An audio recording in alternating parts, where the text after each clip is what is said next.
Good morning, students. Today we are going to start the civics topics of class 10.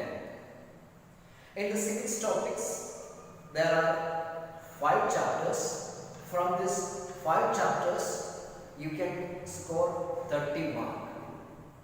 This 30 mark is divided into 2 sections. The first section is 10 short question, each question carries 1 mark. Then remaining 20 mark is for 2 structured questions. 3 structured questions will be asked. 2 you have to attempt. All the structured question carries 10 marks each. Our first chapter in the civics topic is about the Union Parliament. In the minor classes, you have studied about the Constitution of India. The Indian Constitution, the definition of the Constitution you know. The Constitution is a comprehensive document containing a set of rules according to which the government of a country runs. The Indian government is following the Indian Constitution. Then the Indian Constitution is the lengthiest and bulkiest constitutions in the world.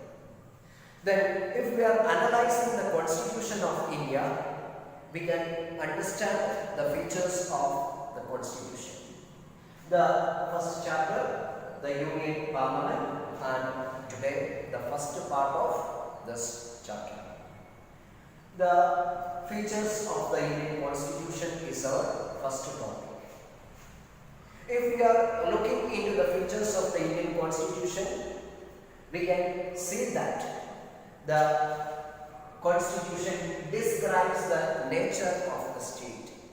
In the preamble of the Indian Constitution, we can read that India is a sovereign, socialist, secular, democratic republic. This is the first point. The Constitution describes the nature of the state. Second one, it describes the structure of the government. If we are analyzing the structure of the government, we can see that there are federal forms of government and unitary forms of government. We have to analyze, we have to study what is unitary form of government and what is federal form of government. The third feature, it describes, the Constitution describes the organs of government and their functions. The 3 main organs of the government: legislature, executive and judiciary. The composition and functions of 3 organs of government. These are the main topic. We are going to study in detail about the 3 organs of the government. In this 5 chapters of civics, we have to study in detail about the 3 organs of government: legislature, executive and judiciary. The first chapter is about the Union Legislature, second and third is about the Union Executive, and fourth and fifth chapter is dealing with the judiciary. Now let's study what are the main features of the structure of the government. If we are analyzing the structure of the Indian government, we can say that Indian government is quasi-federal in nature. Quasi-federal means it is the combination of federal form of government and unitary form of government. We are saying that India is a federation, it is a federation of states. At present, there are 28 states in India and 8 union territories. So we can say that India is a federation, it has federal features. At the same time, it has some unitary features. Let us see what is the federal form of government. A federal system of government is a government in which all administrative powers are divided between central government and state government. Simply we can say that a federal form of government is a government There exist twin sets of government, one at the center and the other at the state. The central government is headed by the Prime Minister and state governments are headed by Chief Ministers. In India, we can see both forms of government. The central government is headed by our Prime Minister and there are 28 states and the state governments are headed by the Chief Ministers. So this is meant by federation. Federation is a form of government. There exist twin sets of government. Two sets of governments are there. They are the central government and state government. Some of the countries which are following the federal form of government, United States of America, Australia, Germany, etc. are example for federations. There in these countries also we can see there are twin sets of government, one at the center and other at the state. Then at the same time, the second one, unitary features. Indian government, even though it is federal in nature, it has some unitary features. So first you have to study, you have to understand what is a unitary form of government.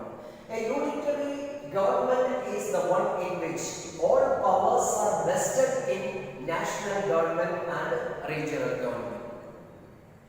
In a unitary form of government, the central government is the most powerful government. Then, example for the countries which were following the unitary form of government. The examples are Britain, France, China, etc. So, I think you understood what is meant by federal form of government and what is meant by unitary form of government. Before discussing about the federal form of government and the unitary form of government, I said that the Indian government is quasi-federal in nature. That means it has unitary features as well as federal features. So let us see what are the federal features of the Indian government. The first point, existence of twin sets of government. In India, we can see two sets of government, one at the center and other at the state. Then another federal feature, we can see a clear distribution of powers between central government and state governments. There may have confusion regarding the distribution of powers. In order to avoid such type of confusions, in the constitution itself, there made clear distribution of power. In order to demarcate these powers, the constitution provides for three lists. They are union list, state list and concurrent list. These three lists indicate that which are the subjects dealt by the central government, which are the subject dealt by state government. So, for avoiding the confusion, there is a clear distribution of powers between central government and state government. Then the features of unitary form of government. The first feature of a unitary form of government, existence of a strong central government. If we are comparing the powers of the central government and state government, we can say that the central government is more powerful than state governments. If we are analyzing the Union Cabinet or Union Council of Ministers, we can see one defense minister, one external affairs minister, one railway minister. Such type of ministers are there. These ministers are not there in the state government. So all this shows that the central government is more powerful than state government. So existence of a strong center is the first unitary feature. Second one is a single constitution. There is only one constitution in India, the Indian Constitution. Even though India is divided into 28 states, the states cannot make their own constitution. Practically, the state government has no power in making changes in the constitution. Third one is single citizenship. Indian constitution provides for single citizenship. Even though people are belonging to various states, the states cannot provide citizenship. These people are known as the citizens of India. We are not known as the citizens of Uttar Pradesh, citizens of Kerala or citizens of Madhya Pradesh. We all are known as the citizens of India. These are some of the unitary features of the Indian Constitution. Then the next topic is Union Parliament. The Parliament is the body of the people's representative who have supreme power of governance in a democratic country. So the federal form of government and unitary form of government is an introduction of this chapter. Here we are going to study about the three main constituents components of the Indian Parliament. The Indian Parliament, remember the definition of the Parliament? The Parliament is the body of the people's representative who have the supreme power of the governance in a democratic country. You know the Indian Parliament, the members of the Parliament, and Indian Parliament is a bicameral legislature. It has two houses. The two houses of the Indian Parliament are the Lok Sabha and Rajya Sabha. Lok Sabha is the lower house of the Parliament and Rajya Sabha is the upper house of the Parliament. Along with these two houses of the Indian Parliament, there is one more component, that is the President of India. And in the first topic, we have to study about the first house of the Indian Parliament. The next topic is Lok Sabha. Here we are going to study about the term of Lok Sabha, composition of Lok Sabha, qualification for being the members of Lok Sabha, and the vacation of seats. Lok Sabha is the lower house of the Parliament. It is known as the House of the People. Its members are directly elected by the people, and the term of office, the members are elected for a period of 5 years. You have studied that the MLAs of the states, the members of the local self-governing bodies like the municipal corporation and municipalities, and the Gram Panchayats, all are elected for a period of 5 years. Like that, the members of Lok Sabha are elected for a period of 5 years.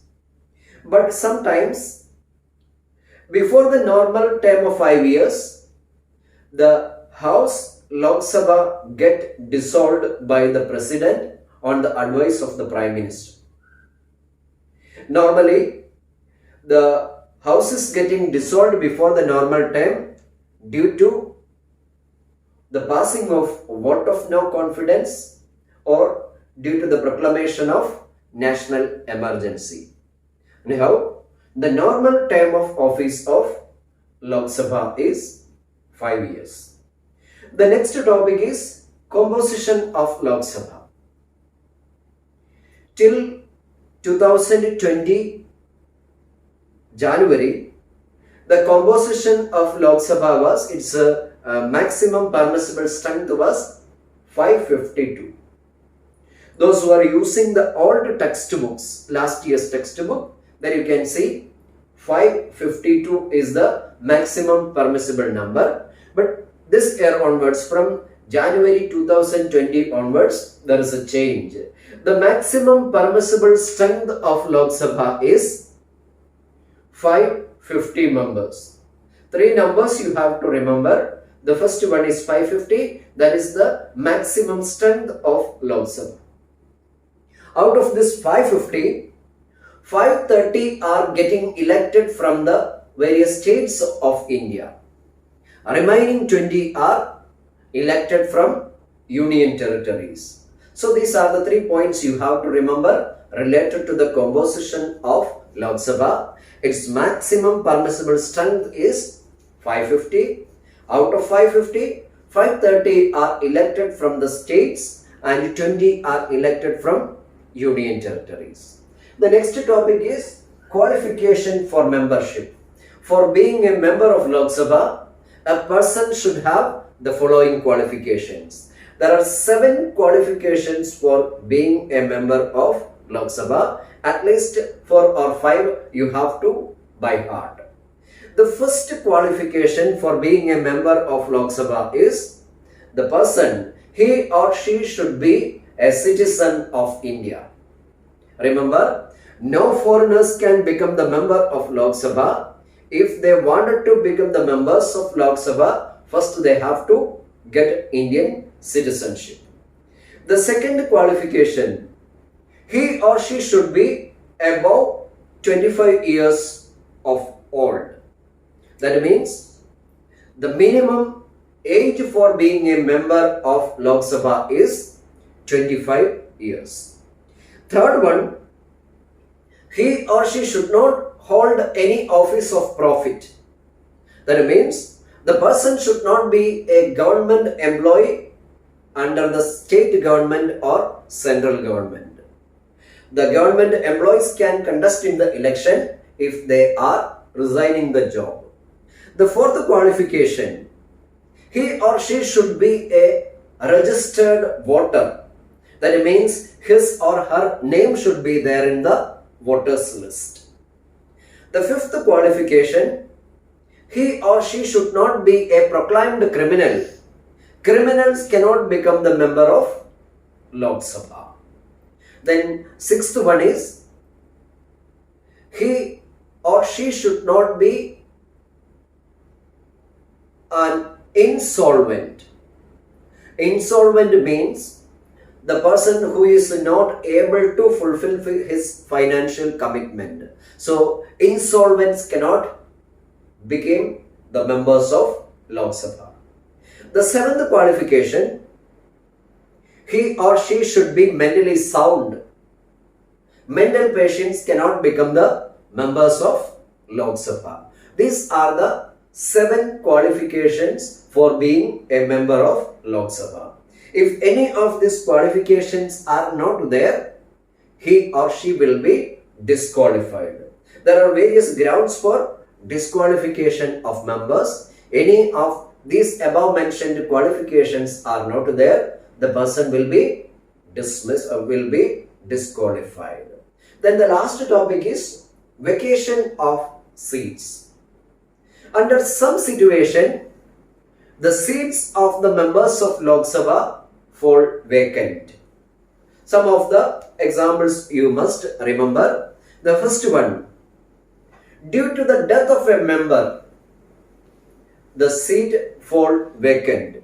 In order to fill the vacancy of seat, by-election will be held.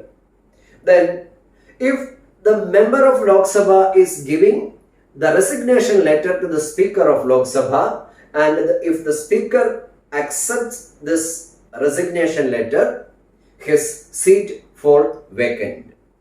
The third situation, if a member is continuously absent for 60 days in the parliament without informing the authorities, his seat will consider vacant.